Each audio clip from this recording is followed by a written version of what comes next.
O sol castigava o asfalto rachado do bairro de Santo Amaro, em Recife. As casas humildes tremiam com o calor sufocante e o cheiro de feijão requentado invadia as ruas estreitas.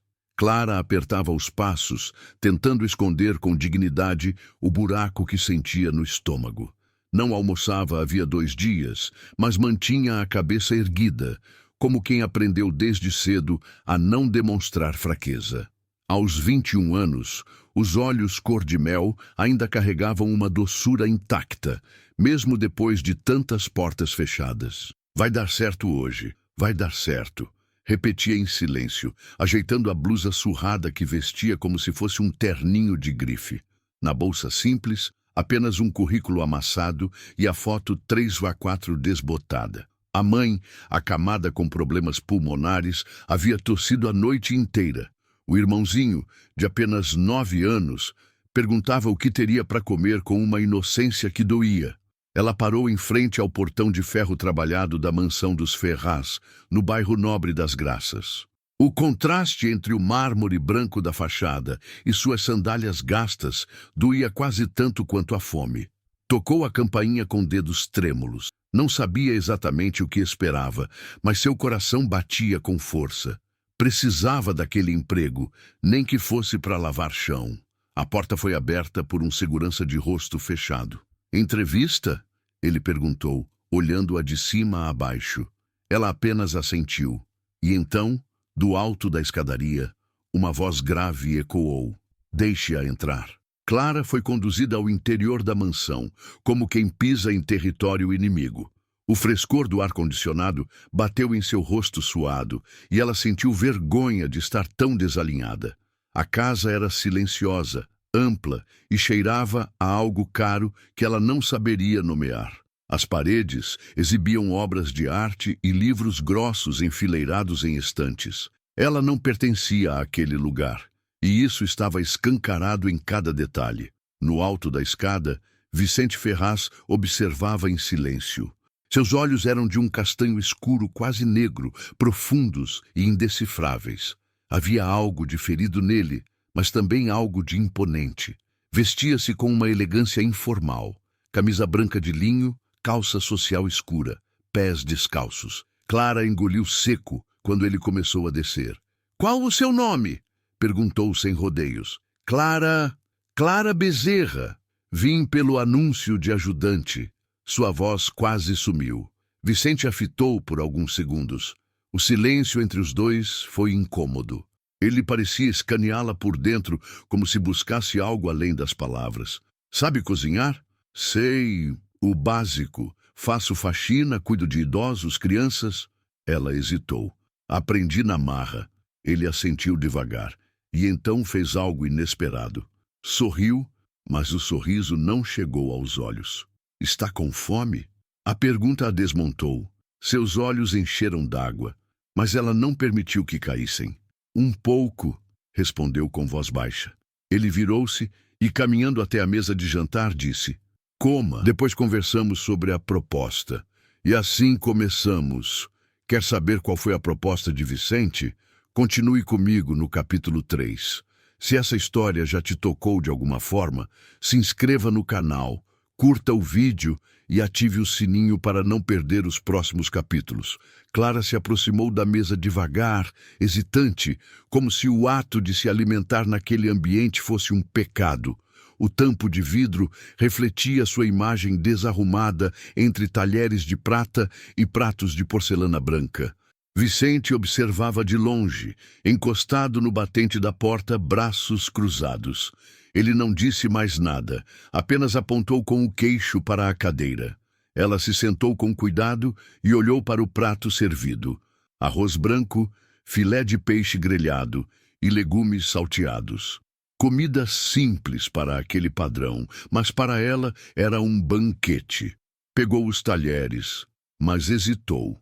"Pode comer", ele disse sem emoção. "Aqui ninguém morre de fome." Clara começou a comer devagar, tentando manter a compostura. Mas a fome falava alto. A cada garfada, sentia o corpo relaxar como se ganhasse vida de novo. Vicente observava em silêncio, intrigado com a delicadeza dos gestos dela, mesmo faminta. Havia uma mistura de força e fragilidade em Clara que ele não sabia nomear. Quando terminou, enxugou discretamente a boca com o guardanapo e ficou esperando, com as mãos unidas sobre o colo. "E agora?" ela perguntou, sem olhar diretamente para ele. Vicente caminhou até a cadeira à frente dela e sentou-se, cruzando as pernas. "Agora eu vou te fazer uma proposta", disse, calmamente. "Mas antes, preciso que saiba de uma coisa." Clara ficou atenta, sentindo o coração acelerar. "Não procuro uma funcionária qualquer. Já entrevistei muitas e nenhuma ficou mais de 2 semanas. Aqui não é uma casa. É uma prisão com jardim e piscina." Ela o olhou, confusa. Vicente parecia falar sério. "Então, por que colocou o anúncio?" "Porque estou cansado de silêncio, mas também não quero companhia barulhenta e principalmente não quero gente interesseira." Clara, sentindo-se testada, respondeu firme. "Eu não vim aqui atrás de luxo, só quero trabalhar. Tenho minha mãe doente e um irmão para cuidar. Não estou pedindo caridade." Os olhos de Vicente se estreitaram. "Justamente por isso quero te fazer uma proposta diferente." Ela engoliu seco. "Que proposta?" "Preciso de alguém que more aqui. Tempo integral, discrição total, confiança absoluta. E, principalmente, alguém que aceite não fazer perguntas." Clara arregalou os olhos. "Mora aqui?" "Sim. Te darei um quarto nos fundos, salário acima da média. Mas tem que aceitar as regras." Ela hesitou. "E quais são essas regras?" Ele se inclinou levemente sobre a mesa. "Não entrar nos quartos do andar de cima. Não falar com ninguém sobre mim. E não se apaixonar." Clara soltou uma risada nervosa. "Me apaixonar? Pelo senhor? Não sou senhor. Tenho 35. E sim, é mais comum do que imagina." Ela abaixou os olhos sem saber se ria ou chorava. Aquela entrevista de emprego estava se tornando um enigma. Clara saiu da mansão com a cabeça girando. Vicente a dispensou logo depois da conversa, dizendo que ela poderia pensar por uma noite antes de aceitar.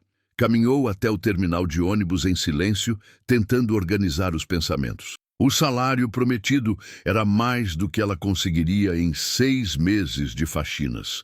E a condição de morar lá resolveria metade dos problemas. Mas as exigências, especialmente a última, ainda ecoavam como uma provocação. Naquela noite, sua mãe tossiu sem parar. Clara ficou ao lado da cama com um pano úmido, tentando aliviar a febre. O irmãozinho dormia no colchão ao lado, enrolado em um cobertor rasgado. Ela olhou em volta e viu rachaduras nas paredes, os pratos vazios, empilhados na pia, e a geladeira funcionando como um armário seco. De manhã cedo, antes mesmo do sol nascer, ela já estava na frente do portão branco. O segurança a reconheceu, fez sinal para que entrasse. Quando encontrou Vicente na varanda, ele a encarou com uma expressão indecifrável. "Já decidiu?" Clara respirou fundo. "Sim, aceito." Ele apenas assentiu. "Suas coisas? Vou voltar à noite com tudo. Não tenho muita coisa." Vicente se virou caminhando para dentro. "O quarto é o último do corredor dos fundos. Pegue a chave com a governanta. Começa amanhã cedo." Ela ficou ali por alguns segundos, sentindo um frio na barriga. Naquela noite, de volta à casa, Clara arrumou o pouco que tinha numa sacola. Colocou algumas roupas dobradas, fotos da mãe e do irmão, uma Bíblia velha e a coragem que sempre carregou no peito. Antes de sair, deixou um bilhete sobre a mesa. "Mãe, arrumei um trabalho. Vou mandar dinheiro todo mês. Cuida do Júnior. Te amo." Enquanto o ônibus deslizava pela cidade adormecida, Clara olhava pela janela com o coração apertado. Tinha medo, mas mais do que medo, tinha esperança. E assim começa uma convivência que mudaria tudo, para ela e para Vicente. O que será que Clara vai descobrir por trás das portas da mansão? O que Vicente realmente esconde? A mansão parecia ainda mais imponente durante a noite. Clara chegou com sua sacola simples nas mãos e foi recebida por Dalva, a governanta, Uma mulher de cerca de 50 anos, olhar cansado e passos firmes. Não houve simpatia, apenas um aceno com a cabeça e a entrega silenciosa de uma chave. Último quarto do corredor, disse seca. O quarto era pequeno, mas limpo. Uma cama de solteiro, um armário antigo, uma cômoda e uma janela de madeira com vista para o jardim lateral. Clara sentou-se na cama e respirou fundo. Pela primeira vez em muito tempo, ela teria um teto seguro e comida garantida. Mas isso não bastava para aliviar a tensão. A casa era silenciosa demais. Nenhum som de música, nenhuma risada. Apenas o barulho ocasional do vento balançando as folhas do jardim. Na manhã seguinte, Clara acordou cedo. Lavou o rosto, prendeu o cabelo em um coque apertado e vestiu a roupa que Dalva havia deixado na porta. Uma camisa branca e calça preta. Iniciou suas tarefas com atenção. Limpou os corredores, organizou a cozinha, serviu o café de Vicente sem olhar diretamente para ele. Começou cedo, ele comentou, ao vê-la já arrumando a sala. Gosto de terminar antes do almoço, respondeu, mantendo o olhar nos móveis. Vicente apenas assentiu e voltou à leitura. Mas algo nele mudou naquela manhã. Observava Clara com interesse contido, notando a precisão dos gestos, a calma com que organizava os espaços, a ausência de vaidade e a presença sutil de dignidade. No almoço, Dalva a chamou de canto. Não se iluda. Ele nunca mantém ninguém por muito tempo. Clara a encarou, séria. Não tô aqui por ele. Tô aqui por mim. A governanta desviou o olhar, parecendo ver algo que preferia esquecer. Nas semanas seguintes, Clara se adaptou à nova rotina. Trabalhava com dedicação, falava pouco e evitava ao máximo qualquer envolvimento com Vicente. Mas ele, por outro lado, parecia testá-la. Começou a aparecer mais nos horários em que ela estava por perto. Às vezes, fazia perguntas banais. Outras, apenas a observava em silêncio. Certa noite, depois do jantar, Clara levava a louça para a cozinha quando ouviu passos atrás de si. Você não pergunta nada, nunca. Por quê? Ela se virou, surpresa. Vicente estava parado na porta da cozinha com uma taça de vinho na mão. Porque o senhor disse que era uma das regras. E se eu dissesse que gosto de quem quebra regras? Ela respirou fundo, mantendo a compostura. Então não devia tê-las imposto. Um silêncio se fez. Vicente sorriu de canto. Você é diferente. Não sou. Só tenho muito a perder. Vicente se aproximou um pouco mais. Ela podia sentir o perfume dele, amadeirado e discreto. Olhos nos olhos. Clara, você é virgem? A pergunta veio como um soco. Ela ficou estática, sem saber se havia entendido direito. Como é? Eu percebo coisas. No seu jeito, no seu olhar. Não precisa se ofender, é só curiosidade. Ela largou os pratos na pia, com as mãos trêmulas. Não vim aqui para isso. Se quiser alguém para satisfazer desejos, procure outra. Eu só quero trabalhar. Vicente ergueu as mãos como quem recua. Não estou te oferecendo nada. Ainda.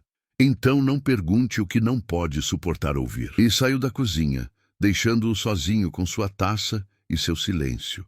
Aquela noite foi longa para ambos. Clara chorou baixinho no quarto, sentindo-se invadida. Vicente ficou na varanda, olhando para o jardim como se lutasse com demônios antigos. Ele não sabia, mas havia aberto uma porta que não poderia mais fechar. O dia seguinte amanheceu com um céu encoberto e uma brisa úmida vinda do mar. Clara se levantou com os olhos ainda vermelhos da noite anterior. Não havia dormido bem. A pergunta de Vicente não saía de sua cabeça, mas mais do que a pergunta, o que a perturbava era o modo como ele a fizera. Frio, direto, sem filtro. Como se não enxergasse a mulher ali, apenas uma figura que poderia preencher algum vazio. Durante o café da manhã, Clara evitou cruzar olhares com ele. Serviu o café, saiu em silêncio. Vicente, por sua vez, parecia mais introspectivo do que o habitual. Passou a maior parte do dia trancado em seu escritório, saindo apenas à noite para caminhar no jardim, sozinho. Foi Dalva quem, no fim da tarde, entrou no quarto de Clara, carregando uma bandeja com pão e frutas. Come. Hoje ele não desceu para o jantar, disse, colocando a bandeja na mesa. Clara a encarou. Ele está bem? Dalva respirou fundo, como quem pensava se deveria ou não dizer algo. Tem dias que ele volta para o passado. Hoje parece ser um desses dias. Clara não entendeu bem, mas algo naquela frase ficou reverberando. Depois que Dalva saiu, Clara hesitou por alguns minutos. Depois, calçou os chinelos e saiu do quarto em silêncio, caminhando pelos corredores escuros. Seguiu até o jardim, guiada pela luz fraca da varanda. Vicente estava ali, sentado em uma espreguiçadeira, olhar perdido no horizonte. Desculpe, ela disse, surpresa por estar falando. Ele virou-se devagar. Pelo quê? Por ontem. Eu fui dura, mas não quero brigas.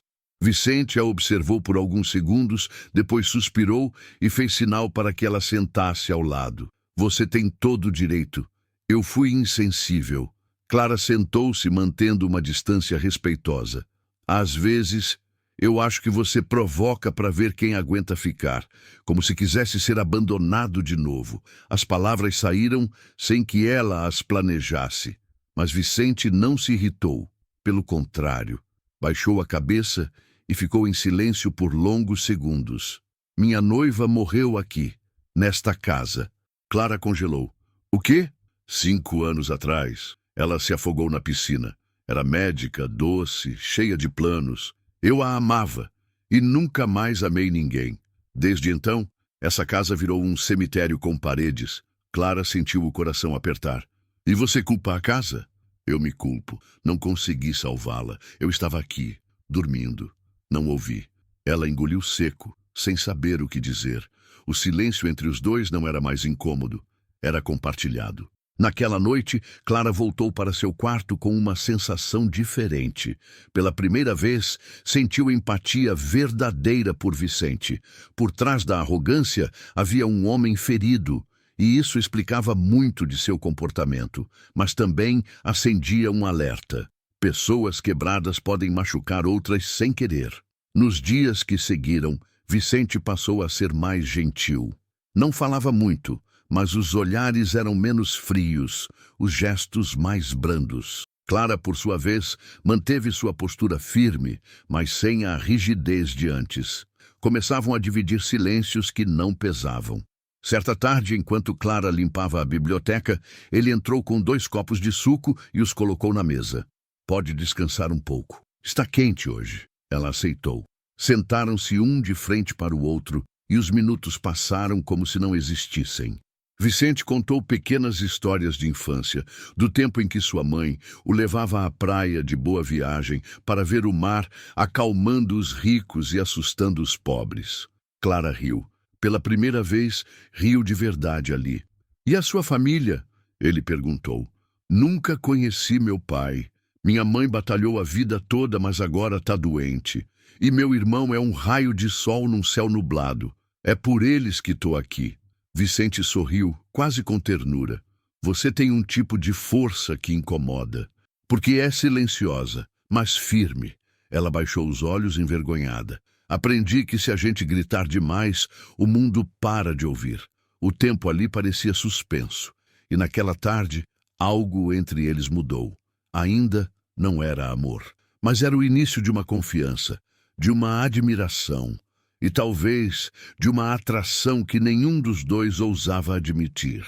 Naquela noite, Vicente parou diante da porta do quarto de Clara. Não bateu, apenas ficou ali, em silêncio. Depois, virou-se e foi embora. Clara, do outro lado, sentiu e também não dormiu. A convivência entre Clara e Vicente passou a ser mais carregada de significados do que de palavras. Cada gesto entre eles parecia dizer mais do que qualquer conversa. Pequenos toques de mãos ao entregar um copo, olhares demorados no fim do dia e silêncios que já não eram incômodos. Eram cúmplices. Certa manhã, enquanto Clara limpava o piano na sala, Vicente apareceu com uma expressão indecifrável. Ele a observou por alguns instantes, depois perguntou, "Você sabe tocar?" "Um pouco. Aprendi num centro comunitário quando eu era adolescente, mas faz tempo." Ele sentou-se no sofá, cruzando as pernas. "Toca algo." Só uma música. Ela hesitou, mas sentou-se no banco do piano. Os dedos trêmulos tocaram as primeiras notas de Asa Branca, hesitantes, mas cheios de emoção. A melodia ecoou pela casa como uma lembrança viva, como um vento vindo do sertão para soprar dentro da mansão. Quando terminou, Vicente estava com os olhos marejados. Clara percebeu, mas não comentou. Apenas fechou o piano em silêncio. Minha noiva tocava essa música. Ele sussurrou. Era a preferida dela. Clara sentiu o peito apertar. Me desculpa, eu não sabia. Você trouxe vida para essa casa hoje. Não peça desculpas. No dia seguinte, Clara encontrou um buquê de flores do campo sobre sua cama. Sem bilhete, sem nome. Mas ela sabia de quem vinha. Sentiu as pernas fraquejarem. Não era apenas gratidão, era algo mais. Naquela noite, ao servir o jantar, Vicente a convidou para sentar-se à mesa com ele. Foi a primeira vez que comeram juntos. Não como patrão e empregada, mas como duas pessoas tentando curar suas dores pela presença um do outro. Você me faz lembrar do que é sentir de novo, disse ele, segurando sua mão. Mas não quero te ferir, e eu não quero ser só mais uma fuga. Ambos sabiam, o momento da verdade estava próximo. A manhã seguinte amanheceu com nuvens carregadas. Mas não era só o tempo que estava diferente. Um carro preto estacionou em frente à mansão e de dentro saiu uma mulher de aparência sofisticada, óculos escuros e postura segura. Dalva, ao ver pela janela, correu até Clara. É ela, Laura, a irmã da noiva falecida. Clara congelou. O que ela veio fazer aqui? Ela nunca aceitou o que aconteceu. Sempre achou que Vicente teve culpa. Clara sentiu o corpo gelar. Laura entrou com a segurança de quem conhecia cada canto da casa. Encontrou Vicente na biblioteca. Clara, ao ouvir vozes alteradas, aproximou-se sem ser vista. Ainda trancado nessa casa como um fantasma, Vicente, disse Laura com raiva contida. E agora com uma nova distração, outra moça pobre para preencher seu vazio. Clara não é uma distração, é a única coisa real que entrou nessa casa nos últimos 5 anos. Laura riu, amarga. Você disse isso da minha irmã, antes de deixá-la morrer. A acusação pairou no ar como uma tempestade prestes a explodir. Eu me culpo todos os dias, Laura, mas eu não matei Amanda. Ela estava confusa, doente, e eu não soube ver. Clara sentiu as lágrimas escorrerem. A dor de Vicente era real e profunda. Naquela noite, ele bateu à porta de Clara. Você pode ir embora se quiser, mas eu preciso dizer, eu me apaixonei por você. Não era o plano, mas aconteceu. Ela o encarou, emocionada. Eu não vou embora, mas eu não quero ser um curativo. Quero ser um recomeço. Ele se aproximou, tocou seu rosto com delicadeza. Então fica comigo. Vamos fazer essa casa viver de novo. O beijo que selou aquele momento não foi urgente. Foi calmo, verdadeiro, como 2 corações que finalmente se permitiram bater no mesmo ritmo. E assim termina a história de Clara e Vicente. Não um conto de fadas, mas um encontro de almas reais, feridas e dispostas a se curar juntas. E você, já viveu algo assim? Comenta aqui embaixo, quero saber sua opinião. Pedimos que se inscreva em nosso canal e curta esse vídeo.